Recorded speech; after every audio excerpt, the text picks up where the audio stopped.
Olá pessoal, sejam muito bem-vindos a mais um vídeo da Universidade da Química e hoje nós vamos falar sobre a misteriosa rotação.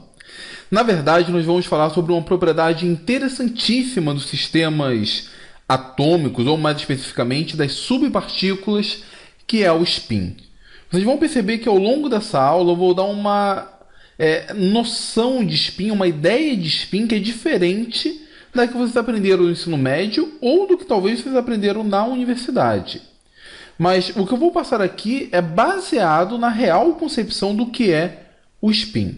Então, se vocês acharem um pouco estranho, não é que eu esteja falando uma besteira, não. A ideia do spin, na verdade, é essa. Não é aquela brincadeirinha da rotação em torno do seu eixo. Mas isso vai ficar claro ao longo da aula. Talvez ela fique um pouco maior do que deveria, porque tem muita coisa a ser falada sobre o spin, mas tenha um pouco de paciência, assista um vídeo até o final, que eu sei que vai ser bem instrutivo. Então, eu vou começar com o histórico, a origem por trás do spin. E a nossa história começa com a proposta desses dois senhores, do Goldschmidt e do Uhlenbeck, num artigo que eles publicaram em 1925 na revista alemã Der Naturwissenschaften. O título desse artigo, não entendo nada de alemão, mas a gente consegue destacar três palavras interessantes. Hipótese, inneren, que seria interno, inerente, e elétrons. O que acontece? Quando era estudado o espectro atômico de átomos mais complexos que o hidrogênio, apareciam ali algumas linhas espectrais que eram de difícil compreensão. Até então, a teoria existente não era capaz de explicar a existência dessas absorções, dessas linhas. Esses dois senhores, o Goldschmidt e o Uhlenbeck, fazem uma proposta um tanto quanto inusitada.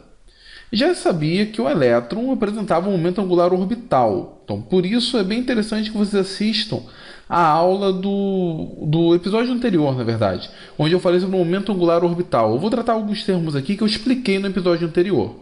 Eu vou deixar o link aqui na descrição. Mas então, já se sabia que o elétron apresentava um momento angular orbital. Só que eles propuseram o seguinte: se o elétron apresentar um momento angular próprio dele, um momento angular interno, que não o de um momento angular orbital, um outro momento angular, que é próprio dele, nós somos capazes de explicar a ocorrência dessas linhas. Esse momento angular próprio, que faz parte do elétron, assim como a massa faz parte do elétron, a carga faz parte do elétron, deu-se o nome de spin.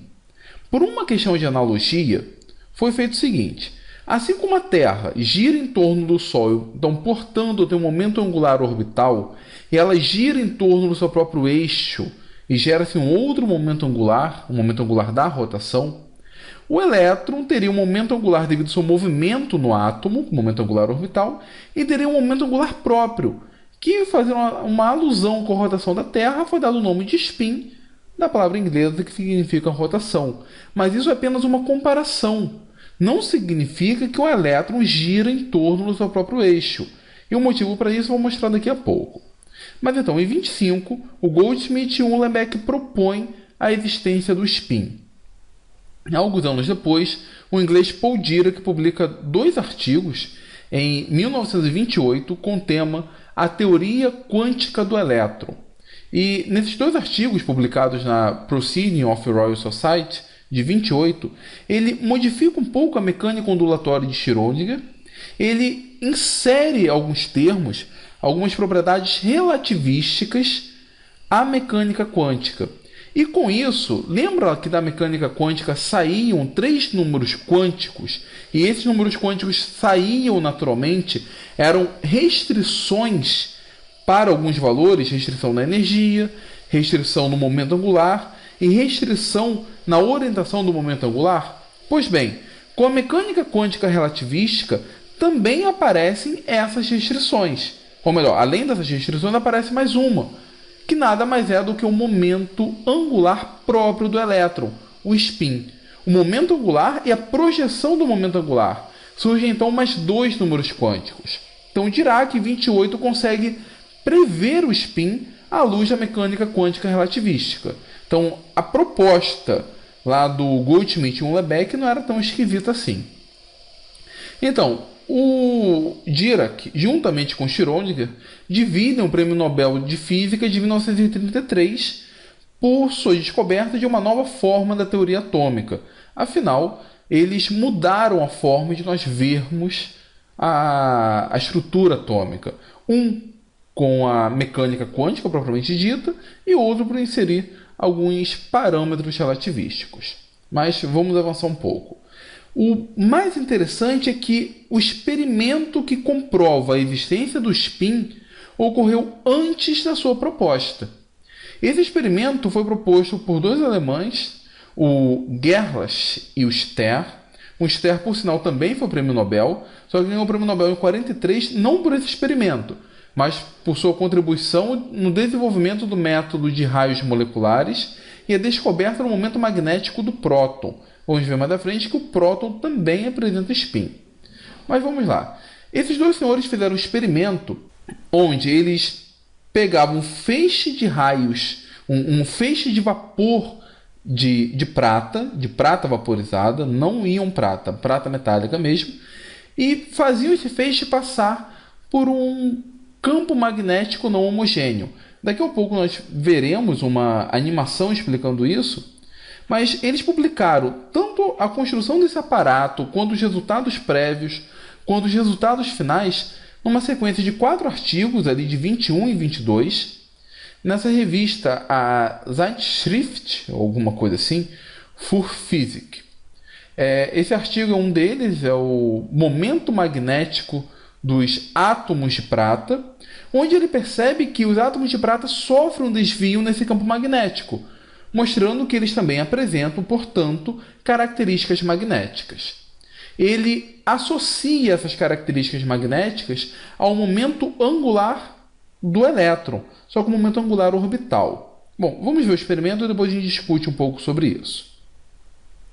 O experimento, peguei uma adaptação desse site, muito bem feito, diga-se de passagem, onde, inicialmente, os autores consideram qual seria o comportamento de um pequeno ímã passando por esse campo magnético não homogêneo.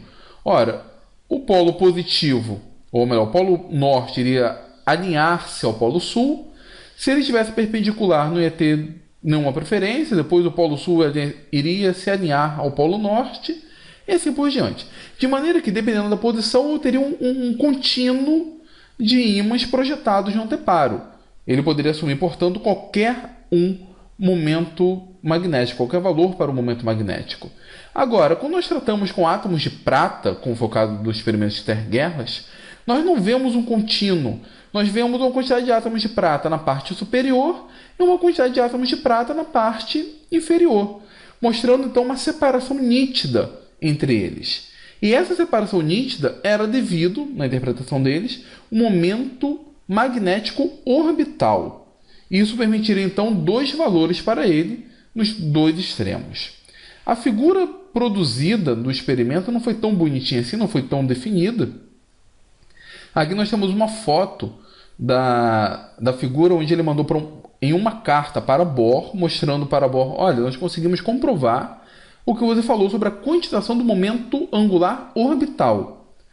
E aqui nós temos a figura que mostra a quantidade de átomos de prata concentrados na parte de cima e na parte de baixo. Percebam que essa lente de vidro tem 1 milímetro e eles só conseguiram perceber isso porque o Gerlach era um fumante inveterado. Quando ele observou essa lâmina, ele estava fumando um charuto de baixa qualidade, deu ali umas baforadas fedorentas, e esse charuto tinha uma grande quantidade de enxofre.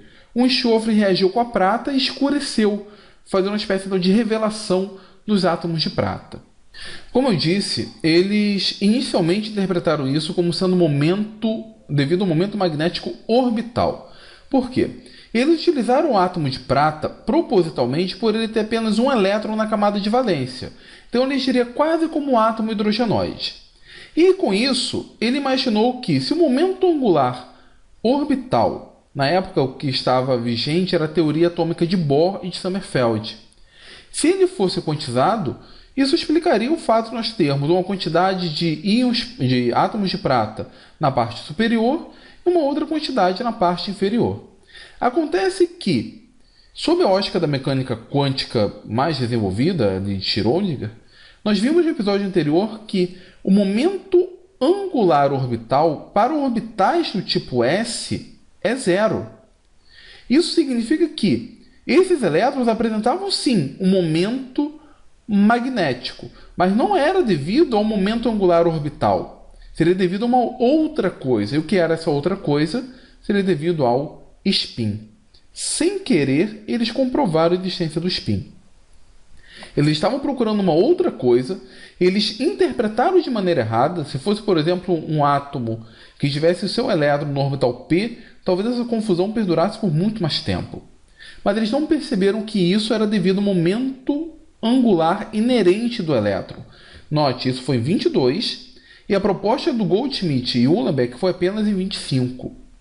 Quem consegue correlacionar essas duas informações é o Ronald Fraser, em um artigo do Proceedings de 1926. Em 26 ele consegue correlacionar. Olha, aquele experimento do Stern-Gerlach era, na verdade, uma comprovação da proposta do Goldschmidt e Uhlenbeck.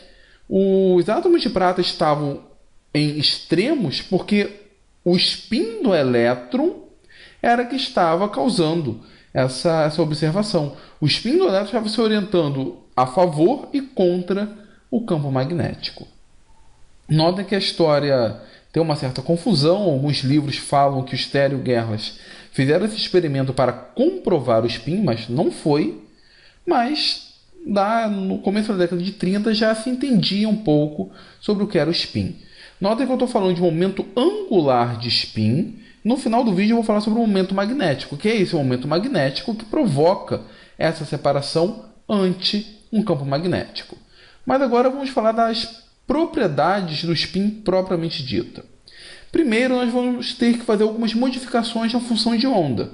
A função de onda até agora foi descrita apenas em função de variáveis espaciais. O r, θ e φ, nós até dividimos uma parte radial e uma parte angular, só que agora nós temos que adicionar uma nova variável, uma variável interna, que vai representar o spin, que eu vou chamar de ômega. Poderia ser qualquer outra letra.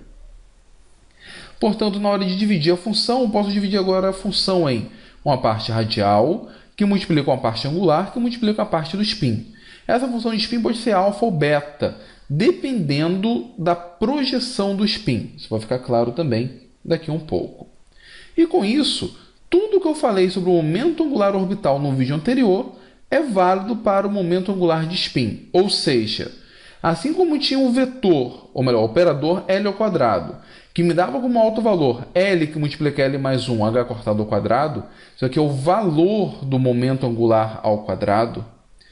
E assim como consigo obter o momento angular orbital, tirando a raiz do L que multiplica L mais 1, eu consigo fazer a mesma coisa para o spin. Eu tenho um operador S quadrado, vai multiplicar a função ou alfa ou beta, vai me dar como alto valor S que multiplica S mais 1, H cortado ao quadrado. Se eu quiser saber o valor do momento angular de spin, vai ser a raiz de S que multiplica S mais 1. Lembrem-se que em coordenadas atômicas o H cortado vale 1. Então, o momento angular de spin é representado por um vetor. E qual é o módulo desse vetor? Raiz quadrada de S que multiplica S mais 1. Só que aqui nós temos algumas diferenças. Temos muitas similaridades, mas algumas diferenças. O momento angular orbital dependia do número quântico secundário. Cada orbital teria um determinado momento angular. O S, por exemplo, era zero, porque o L é zero. Só que, e também no momento, o momento angular orbital, o L, o número quântico L, só poderia assumir valores inteiros. O número quântico S, o que brota, o que sai lá da mecânica quântica relativística, pode assumir valores inteiros e fracionários. No caso do spin do elétron, esse valor que brota da mecânica quântica é meio.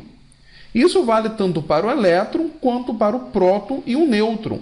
O próton e o nêutron também apresentam momento angular de spin. E o fóton também. A diferença é que o fóton apresenta spin inteiro. Se você estiver no começo do curso, pode até achar estranho próton e nêutron ter spin, mas tem. Se você estiver um pouco mais avançado, você vai ver que é importantíssimo o próton ter spin, afinal não existiria ressonância magnética nuclear. E essa separação entre spin fracionário e spin inteiro vai classificar as subpartículas em férmions e bósons, mas isso eu vou deixar para uma das últimas aulas daqui da série de modelos atômicos. Por hora vamos focar no spin do elétron. Ora, para descobrir então o vetor, o valor do módulo momento magnético, ou melhor, momento angular de spin, basta pegar esse meio e substituir. Afinal, o S apresenta valor único, sempre vai apresentar valor meio.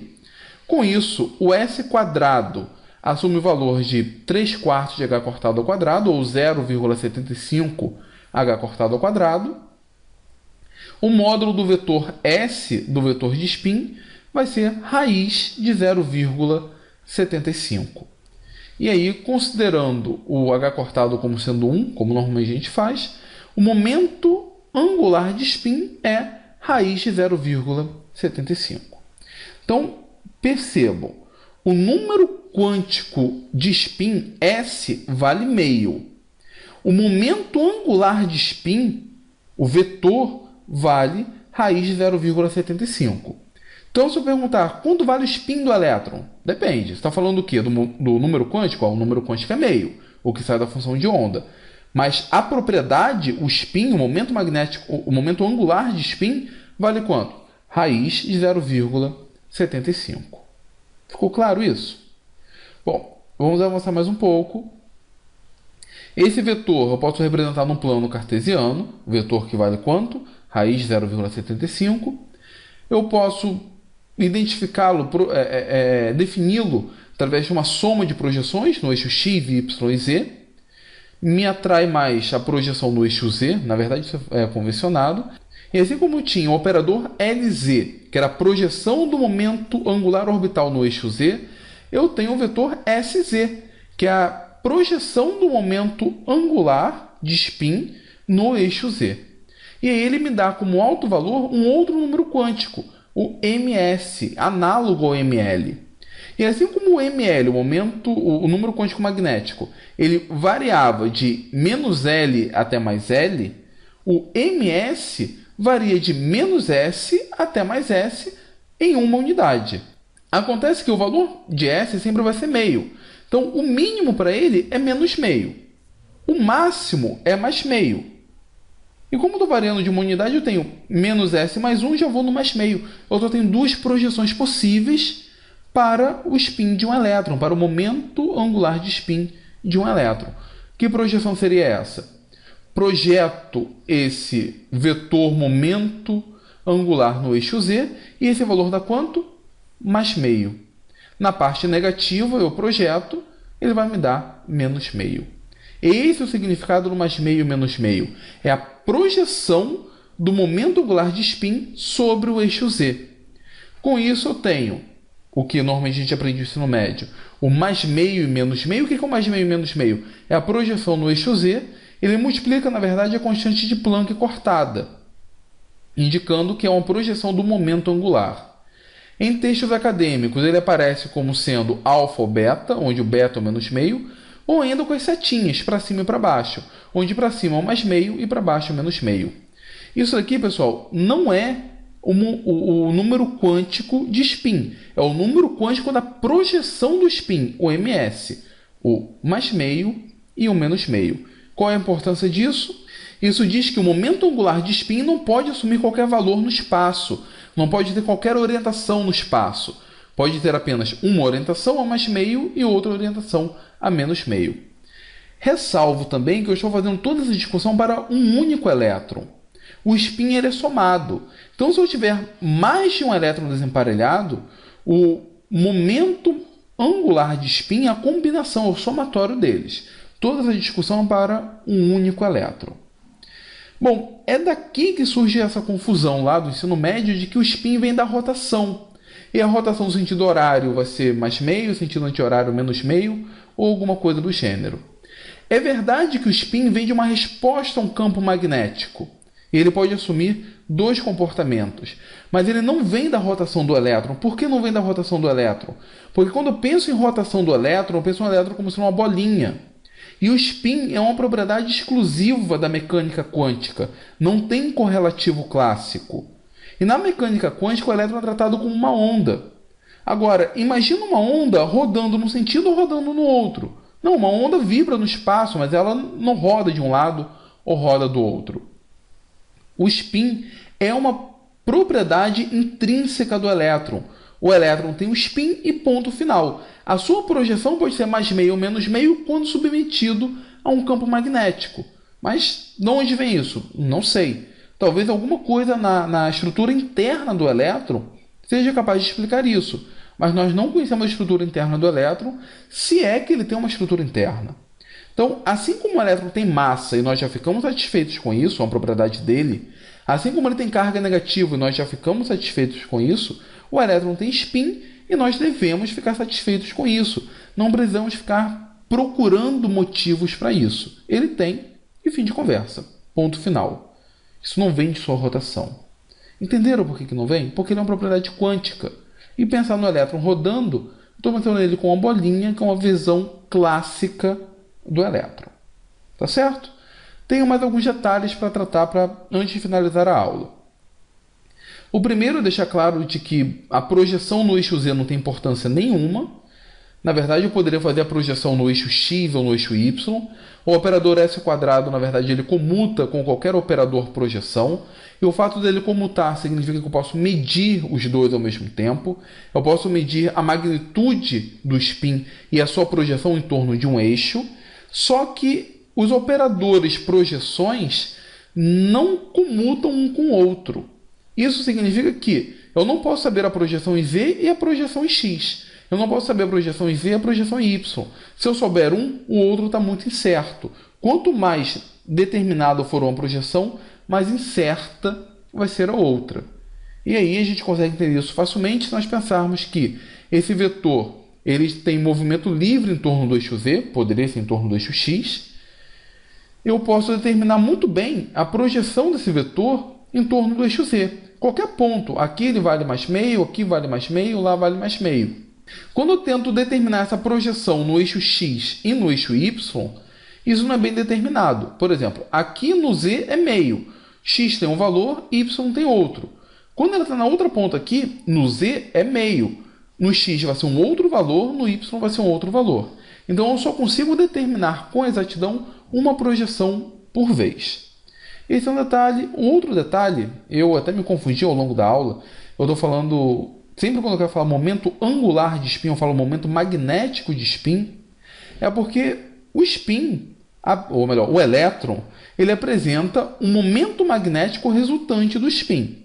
Então, o spin me resulta um momento angular e me resulta também um momento magnético. E é esse momento magnético que gerou aquela resposta no experimento de Stern-Gerlach. Esse momento magnético ele tem uma fórmula, ele é representado por μs, ele está diretamente associado ao momento angular de spin, por essas constantes, menos E, que é a carga elementar, dividido pela massa do elétron. Na verdade, essa expressão tem um 2 aqui, e aqui aparece o fator G de Landé. Então seria menos E sobre 2m que multiplica GS. Só que G para o elétron livre, eu posso considerá-lo como sendo 2. Aí vai cortar 2 com 2. Eu posso dizer que o momento magnético de spin tem essa relação com o momento angular de spin. Perceba esse sinal negativo. Significa que a direção de um é oposta em relação ao outro. Assim como eu tenho um momento angular de spin, eu tenho uma projeção desse momento angular no eixo Z, eu tenho um momento magnético de spin e uma projeção dele no eixo Z. A relação é idêntica, a diferença é que aqui eu vou usar o vetor projeção e não o vetor momento angular propriamente dito. O sinal negativo mostra que esses vetores estão não em direções, na verdade, em sentidos opostos. Enquanto o momento angular de spin estaria, por exemplo, apontando para cima, o momento magnético de spin, o vetor estaria apontando para baixo, mostrando a relação oposta entre eles. Além disso, eu posso melhorar um pouquinho. O SZ, na verdade, ele corresponde a ms, a projeção vezes a constante de Planck cortada. O ms assume valores fixos de mais ou menos meio para o elétron livre. Eu posso substituir tudo isso nessa equação. Eu tenho que o momento magnético de spin no eixo Z, que é o que mais me interessa, é o que eu verdadeiramente meço, vai ser ou mais ou menos meio m h cortado. E é uma constante, h cortado é uma constante, m é uma constante. Substituo todos esses valores, eu tenho uma constante. 9,27 vezes 10 a menos 24 joules por Tesla. Essa constante é uma constante universal que eu chamo de magnéton ou magneton de Bohr. O magneton de Bohr é o momento magnético de spin para um elétron livre. Em módulo, ele corresponde ao momento magnético de spin, porém tem um sinal negativo para indicar direções opostas. Assim como existe um momento magnético oriundo do spin, do momento angular de spin, existe também um momento magnético oriundo do momento angular orbital, que é o chamado momento magnético orbital. Tem sua projeção no eixo Z. Nesse caso, percebemos que ele vai depender do número quântico ml. Por isso que o número quântico ml é chamado número quântico magnético. Isso significa que o momento angular orbital depende do tipo de orbital que está representando o elétron. Na maioria das vezes, o momento magnético orbital é suprimido ante o momento magnético de spin. Só que, às vezes, eles acabam interferindo um com o outro, nós chamamos de acoplamento spin-órbita, e aí nós não podemos desprezar o momento magnético orbital. Ficou claro? Bom, eu espero que vocês tenham entendido o spin, essa interessantíssima propriedade que vai ter consequências no magnetismo, na aplicação da ressonância magnética nuclear, em várias técnicas que dependem do magnetismo. É uma propriedade muito interessante, ainda nebulosa, nós a utilizamos, mas não conhecemos muito bem. Mas que fique claro, pessoal, por favor, o spin não vem da rotação do elétron. O spin é uma propriedade intrínseca do elétron. Ele tem spin e ponto final. Provavelmente o professor do ensino médio lhe ensinou isso, e isso é muito perigoso. Se você fizer a graduação em Química e o professor da graduação não te corrigir, você vai se formar pensando nisso, achando isso. Depois pode se tornar um professor, vai ensinar para os seus alunos, o spin é a rotação e ponto final, e vai propagar esse erro como vem sendo propagado ao longo das décadas. Uma coisa é compará-lo com uma rotação, a outra coisa é dizer que ele é a rotação. E a maioria dos professores não falam que isso é uma metáfora, que isso é uma comparação. Falam que é. O professor não tem que falar de mecânica quântica, não tem que falar de projeção, não tem que falar de operadores se estiver no ensino médio, mas tem que deixar claro para o aluno que é uma comparação e não que ele é a rotação. De novo, o grande problema disso é a propagação de erro como tem existido hoje em dia. Então, pessoal, por favor, se acharam que esse vídeo foi útil, foi esclarecedor, então deem o seu like, compartilhem, isso seria muito importante. Compartilhem com seus colegas, com seus professores, com seus alunos. Deixem claro que o spin não é a rotação. E se você for novo por aqui, se inscreva no canal, faça parte do projeto Universidade da Química. Ele tem crescido nos últimos tempos, mas ainda precisamos de mais pessoas para que essas informações cheguem no maior número de pessoas possíveis. Tá ok, pessoal? Mais uma vez, muito obrigado pela atenção de vocês e até a próxima da Universidade da Química.